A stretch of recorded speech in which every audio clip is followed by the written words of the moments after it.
வணக்கம் நண்பர்களே, நான் உங்கள் பிரேம் பேசுகிறேன். இன்றைக்கி மிகப்பெரிய ஒரு துயரமான ஒரு சம்பவத்தை தான் இன்றைக்கி விவாதிக்க போகிறோம். அது என்னென்னா, இன்றைக்கி நடந்த ஒரு விஷயம், விஸ்கான்சின் மாகாணத்தில் உள்ள மடிசன்ங்கிற ஒரு சிட்டியில் உள்ள ஒரு ஸ்கூலில் மாஸ் ஷூட்டிங்ஸ் நடந்திருக்கு. நம்ம யூஎஸ்ஏன்னு பார்க்கும்போது மாஸ் ஷூட்டிங் ரொம்ப காமனாக இருக்குது. கன் வயலன்ஸ் ஆர்கைவ்னு நினைக்கிறேன், அந்த பேஜ் போய் பார்த்தீங்கன்னா எங்கெங்கெல்லாம் மாஸ் ஷூட்டிங்ஸ் நடந்திருக்கு யூஎஸ்ஏலன்னு அப்படியே பதிவு பண்ணியிருக்காங்க. நீங்கள் டிசம்பர் மாதம் எடுத்தீங்கனாலே டிசம்பர் 14, 8 இந்த மாதிரி, அதாவது வாரத்துக்கு ஒன்றுன்னு கூட சொல்ல முடியல, வாரத்துக்கு ஒரு 3 நாள் நடக்குது இங்கே மாஸ் ஷூட்டிங்ஸ்னு பார்க்கும்போது. அது ஒரு புறம் இருக்க, ஸ்கூலில் நடக்கக்கூடிய வன்முறைகள் அதுதான் ரொம்ப மோசமாக இருக்குது. நம்ம மாஸ் ஷூட்டிங்ஸ்லாம் பற்றி கவர் பண்ணணும்னா வாரத்துக்கு 4 வீடியோ இதுவே போடணும். ஆனால் இது எங்கே நடந்திருக்குன்னு பார்க்கும்போது தான் ரொம்ப ரொம்ப ரொம்ப கஷ்டமாக இருக்குது. ஒரு ஸ்கூலுக்குள்ளே நடக்குது. ஸ்கூலுங்கும் போது ஒரு படிக்கிறதுக்காக பசங்களை அனுப்புகிறோம், பாதுகாப்பாக இருப்பாங்கன்னு அனுப்புகிறோம். ஆனால் இங்கே உள்ள சூழ்நிலை எப்படி இருக்குன்னா, குழந்தைங்க திரும்பி வர வரைக்கும் பாதுகாப்பாக இருக்காங்களா அப்படிங்கிற ஒரு கேள்வி கேட்கும்படியாக இருக்குது. ஏன்னா இது முதல் முறை இல்லை, நல்லா தெரிஞ்சுக்கணும். நீங்கள் ஸ்க்ரீன்லேயே பார்க்குறீங்க, இது வரைக்கும் 83 ஸ்கூல் ஷூட்டிங்ஸ் 2024 நடந்திருக்கு. 2023 கம்பேர் பண்ணும்போது ஒரு ஸ்கூல் ஷூட்டிங் அதிகமாகவே நடந்திருக்கு. கண்டிப்பாக இதை அட்ரஸ் பண்ணி ஆகணும். ஏன்னா நீங்கள் சார்ட்லேயே பார்க்க முடியும், வருஷம் வருஷம் ஸ்கூல் ஷூட்டிங்ஸ் அதிகமாக போய்கிட்டே இருக்குது. இதை கவர்மெண்ட் கண்டிப்பாக அண்டர் எஸ்டிமேட் பண்ணவே கூடாது. ஸோ இது பார்க்கும்போது ரீசன்ட் டைமாக ஏன் இது அதிகமாகுது அப்படிங்கிற ஒரு கேள்வி வருது. முதல்ல என்ன நடந்துச்சுன்னு பார்த்துருவோம். மெடிசன் சிட்டியில் உள்ள ஒரு பிரைவேட் கிறிஸ்டியன் ஸ்கூலில் அதிகாலை 11 மணி சென்ட்ரல் டைம், ஏன்னா விஸ்கான்சின் சென்ட்ரல் டைமில் இருக்காங்க. ஸோ அதிகாலை அவங்க லோக்கல் நேரப்படி 11 மணிக்கு நடந்திருக்கு. அந்த ஸ்கூலில் படிக்கக்கூடிய ஒரு மாணவன் மாணவி, ஏன்னா இந்த வீடியோ எடுக்கிற வரைக்கும் அவங்களோட ஜெண்டர் ரிவீல் பண்ணல. இந்த வீடியோ எடிட் பண்ணும்போது யார் ஷூட்டர் அப்படிங்கிற ஒரு விஷயம் தெரிய வந்தது. யார் அந்த ஷூட்டிங்ல இன்வால்வ் ஆயிருந்தான்னு பார்த்தீங்கன்னா 17 வயது மதிக்கத்தக்க ஒரு பெண். அவங்க தான் ஒரு டீச்சரையும் ஒரு டீனேஜையும் கொலை பண்ணிட்டு 6 பேரை ரொம்ப கிரிட்டிக்கலான சுச்சுவேஷன்ல கொண்டு போயிட்டாங்க. அதுல 2 பேர் ரொம்பவே கிரிட்டிக்கலா இருக்காங்க. மீதி 4 பேர் அந்த சுச்சுவேஷனை தாண்டி வந்துட்டாங்க அப்படின்னு நமக்கு இது வரைக்கும் தெரிய வருது. 9mm பிஸ்டல் ஹேண்ட் கன்னை வச்சு தான் சுட்டிருக்காங்க. அந்த ஹேண்ட் கன்னை வச்சே 2 உயிர் பலியாயிருக்கு. ஒரு டீச்சர், இன்னொரு டீனேஜ் பையனா பொண்ணா இன்னும் ரிவீல் பண்ண. ஸோ அவங்க 2 பேர் இறந்துருக்காங்க. 2 பேர் மட்டுமல்லாமல் 6 பேர் படுகாயம் அடைஞ்சிருக்காங்க. அப்படி பார்க்கும்போது கையில் ஒரு 9mm பிஸ்டல் வச்சுட்டு எவ்வளோ பெரிய ஒரு வன்முறையை அந்த நபர் நிகழ்த்தியிருக்காங்கன்னு பாருங்கள். அதன் பிறகு அந்த நபரும் இறந்துருக்காங்க. மொத்தம் 3 பேர் இறந்துருக்காங்க. அந்த நபர் எப்படி இறந்தாங்க அப்படிங்கிறது இன்னும் போலீஸ் க்ளீனாக சொல்லலை. அதான் அந்த நபர் அவரே சூசைட் பண்ணிட்டாரா இல்லை போலீஸ் சுட்டாங்களா அப்படிங்கிற விஷயம் வரல. மொத்தம் 3 பேர் இறந்ததாக தகவல் வருது. இன்னும் அந்த நபரை பற்றியான முழு விவரங்கள் போலீஸ் வெளியிடலை. ஆனால் அந்த நபரோட வீட்டுக்கு போலீஸ் போனதாக தகவல்கள் வருது. ஸோ இதுதான் இது வரைக்கும் நமக்கு தெரிஞ்சிருக்க விஷயம். அதன் பிறகு மீதம் உள்ள ஸ்டூடெண்ட்ஸ் எல்லாம் ரொம்ப பாதுகாப்பான பகுதிக்கு அழைச்சிட்டு போயிட்டாங்க. நிறைய கேள்விகள் எழுது. அந்த ஸ்கூலில் இது நடக்கும்போது அங்கே போலீஸ் ஆஃபீஸர் இல்லை. ஸோ எல்லா ஸ்கூல்லையும் இங்கே கண்டிப்பாக அது மேண்டேட்டாக ஆகிடுது.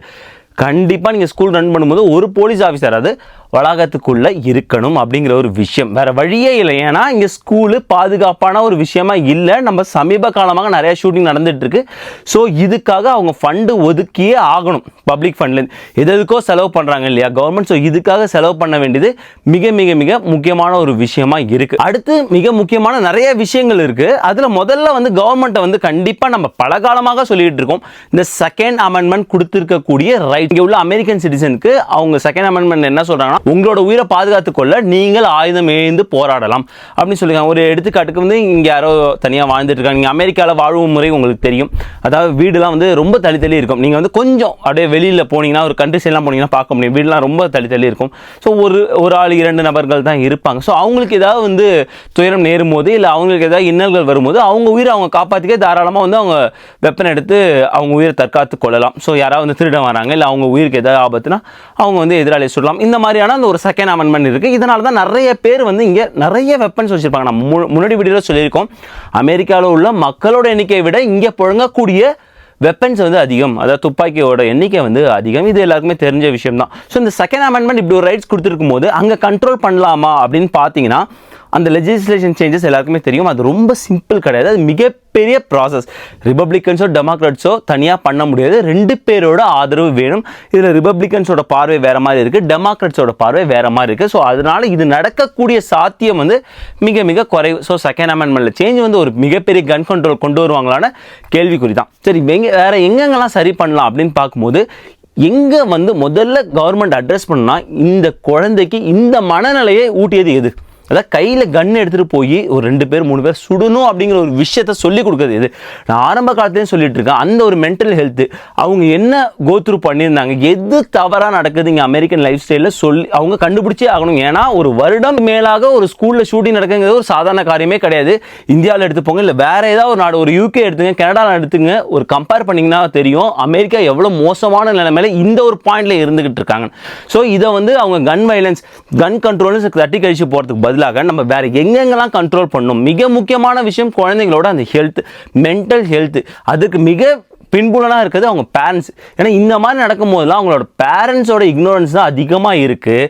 ஏன்னா அவங்க பெரும்பாலான சமயங்களில் அவங்க எடுத்துகிட்டு வர துப்பாக்கி எதுன்னு பார்த்தீங்கன்னா அவங்க பேரண்ட்ஸ் லைசன்ஸ்டாக வாங்கிட்டு வச்சிருக்க துப்பாக்கி. அப்படி லைசன்ஸோட வாங்கி வச்சிருக்க துப்பாக்கியை எவ்வளோ பாதுகாப்பாக வச்சிருக்கணும். இப்படி ஒரு குழந்தை பேக்கில் வச்சு எடுத்துகிட்டு வர அளவுக்கு வச்சுருந்தாங்கன்னா அந்த பேரண்ட்ஸ்க்கு மிகப்பெரிய ஒரு தண்டனை கொடுக்கணும் இல்லையா? ஏன்னா மேடிசன் பற்றி நம்ம பேசிக்கலாம் சொல்கிறேன். மேடிசனில் ஏற்கனவே இதே மாதத்தில் இதே மாதிரி ஒரு 13 வயசு பையன் நினைக்கிறேன் பேக்கில் துப்பாக்கியோட ஸ்கூலுக்கு வரான். நல்ல வேளை அதை கண்டுபிடிக்கிறாங்க, பல உயிர்கள் பாதுகாப்படுது. ஏதோ ஒன்று நடந்துச்சுன்னா ஸோ இது யாரோட தவறு? எகைன் வந்து அவங்க பேரண்ட்ஸோட தவறு. அவங்களுக்கு தண்டனை கொடுக்காத வரைக்கும் இது அங்கே இக்னோரன்ஸாக இருந்துக்கிட்டு தான் இருக்கும். வெப்பன்ஸை குழந்தைங்க கைப்படுற அளவுக்கு வைக்கிறது தான் செஞ்சுட்டு இருப்பாங்க. ஸோ அதனால் அங்கேருந்து ஸ்டார்ட் பண்ணணும். பேரண்ட்ஸ்க்கு இதை பற்றியான அவேர்னஸ் கண்டிப்பாக கொடுத்தாகணும். ப்ளஸ் தவறும் போது இது மிகப்பெரிய அவங்களுக்கான தண்டனை கொடுத்தாகணும். ஸோ அதுதான் வந்து அடுத்தவங்க செய்ய முடியாமல் தடுக்கக்கூடிய ஒரே விஷயமா இருக்க முடியும். இங்கே எகைன் லைஃப் ஸ்டைலில் ஒரு மாற்றம் கொண்டு வரணும். பசங்களுக்கு கொடுக்கக்கூடிய அந்த ஃப்ரீடம் இருக்கு இல்லையா? ஃப்ரீடம் இருக்கணும், எதுக்கெல்லாம் இருக்கணும் அப்படிங்கிற ஒரு விஷயம் இருக்கு. இங்கே நீங்கள் பார்க்கும்போது இயல்பாகவே மூவிஸ் அண்ட் கேம்ஸ் வழியாக நிறைய வயலன்ஸை புகுத்திக்கிட்டே இருக்காங்க.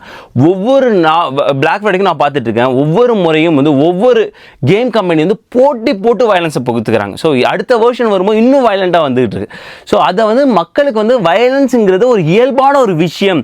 அதாவது வந்து நீங்கள் ஒரு 20-25 வருஷத்துக்கு முன்னாடி இருந்த வயலன்ஸ் இப்போ வயலன்ஸும் நிறைய வேரி ஆயிருக்கு. நீங்கள் பார்த்தாலே தெரியும். அது ரொம்ப இயல்பான ஒரு விஷயமா வந்து ஆக்கிடுறாங்க. ஸோ அதனால் வந்து துப்பாக்கி அதை எடுத்து சுடுறதுங்கிறது அது ஒரு விளையாட்டு பொருள் மாதிரியே அவங்க கையில் போயிடுது. ஸோ அது மிகப்பெரிய ஒரு விஷயம்.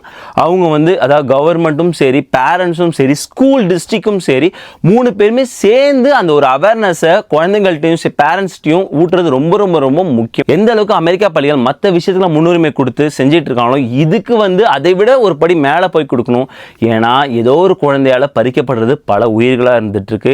அந்த பெற்றோர்களோட கண்ணீருக்கு பதில் சொல்லியே ஆகணும் இல்லையா? ஸோ அதனால் வந்து இது கண்டிப்பாக செஞ்சாகணும். இது ஏன் வந்து ரொம்ப பதட்டமாக இருந்ததுன்னா மெடிசன் வந்து நம்ம இந்தியர்கள் அதிக வசிக்கக்கூடிய பகுதி. நீங்கள் விஸ்கான்சின் மாகாணம்னு பார்க்கும்போது 2 சிட்டியில் வந்து நம்ம ஆளுங்க அதிகமாக இருக்காங்க.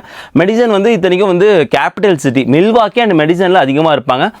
மேக்ஸிமம் பார்த்தீங்கன்னா நீங்கள் மில்வாக்கி அண்ட் மெடிசன் கம்பேர் பண்ணும்போது கிரைம் ரேட்ஸ் அதெல்லாம் கம்பேர் பண்ணும்போது மெடிசன் கொஞ்சம் நல்லாவே பெட்டராகவே பர்ஃபார்ம் பண்ணுவாங்க. அப்படி இருக்கும் போதும் அங்கே உள்ள 2 ஸ்கூல் இது பேக் டு பேக் நடந்திருக்கு. ஒரு மாஸ் ஷூட்டிங் நடந்திருக்கு. அப்படிங்கும்போது ரொம்ப வந்து அதிர்ச்சிக்குள்ளான ஒரு விஷயமா இருக்குது. இது வந்து நடந்தது வந்து ஒரு பிரைவேட் கிறிஸ்டியன் ஸ்கூலில். ஸோ எந்த ஸ்கூலில் நடந்தாலும் அட் த எண்ட் போகிறது வந்து உயிர் வந்து ஒரு குழந்தையோட உயிராக தான் இருந்துட்டு இருக்கு. கண்டிப்பாக வந்து இது கவர்மெண்ட் வந்து அட்ரஸ் பண்ணணும். நீங்கள் என்ன இதை பற்றி கருத்து தெரிவிக்க விரும்புறீங்க? இல்லை எந்த இடத்துல செக்யூரிட்டி இன்னும் டைட் பண்ணணும் ஸ்கூலில், இல்லை எந்த ஒரு சேஞ்சஸ் இங்கே கொண்டு வரணும் ஸ்கூலில் ஆர் லாவில் எந்த ஒரு விஷயத்துலையுமே வந்து அமெரிக்காவில் கொண்டு வரணும். ஸோ ஸ்ட்ரிக்ட் கைடன்ஸ் இருக்கணும். இன்னொரு முறை இந்த மாதிரியான ஒரு ஷூட்டிங் வந்து ஸ்கூலில் நிகழாமல் இருக்கணும்னா நீங்கள் அதில் கமெண்ட்ஸ் பண்ணுங்கள். உங்களோட கருத்து என்னன்னு அதில் தெரிவிங்க, விவாதிக்கலாம்.